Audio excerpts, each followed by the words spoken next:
Maayos at epektibong flood control ang panawagan ng mga binaha sa Malabon at Obando, Bulacan. Mataas kasi ang tubig dahil sa malakas na ulan na sinabayan pa ng high tide.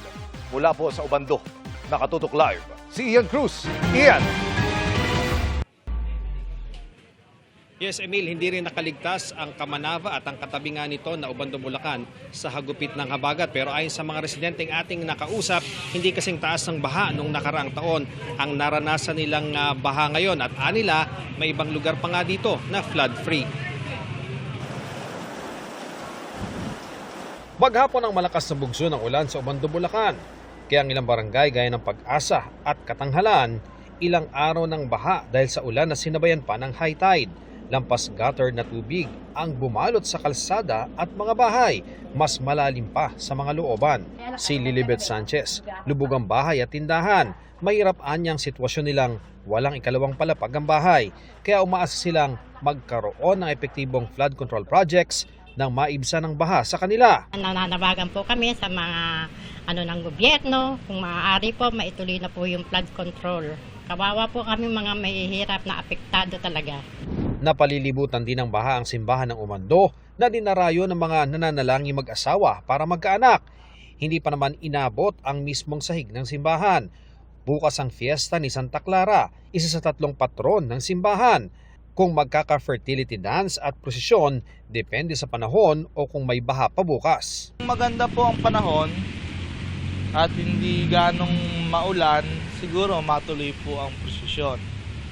Pero kung hindi naman po at ayaw makisama ng panahon, baka mapilitan pong sa loob na lang magsayaw at baka hindi na rin po matuloy ang prosesyon na gaganapin. Sa Malabon City, mula may silo sa MH Del Pilar Street hanggang sa tatawid sa Santolan, may gutter deep na baha. Hindi rin nakaligtas ang hulong duhat. Mas malalim pa sa mga looban at mga compound. Ang ibang residente, sanay mang may baha sa lugar nila, umaasang may solusyon pa rin sa mga pagbaha. Para naman matuyo kami. Minsan nga marami na nga may alipong Tsaka nag-i-slide na dahil nagkakaroon, Lumot. Ay, wala ka na tubig eh. Nag-ikot naman ang Malabon CDRRMO sa mga low-lying areas ng syudad para mag-abiso ng maagang paglikas. Dahil sa mataas sa tubig sa Lamesa Dam, maaaring maapektuhan nito ang patuloy na pagtaas ng tubig sa Tulyahan River.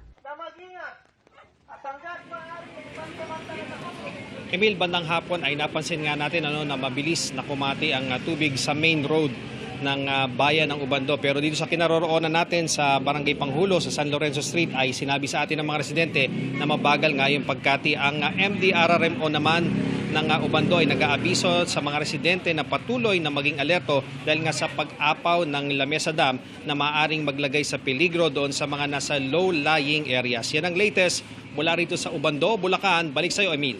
Maraming salamat at ingat kayo. Ian Cruz.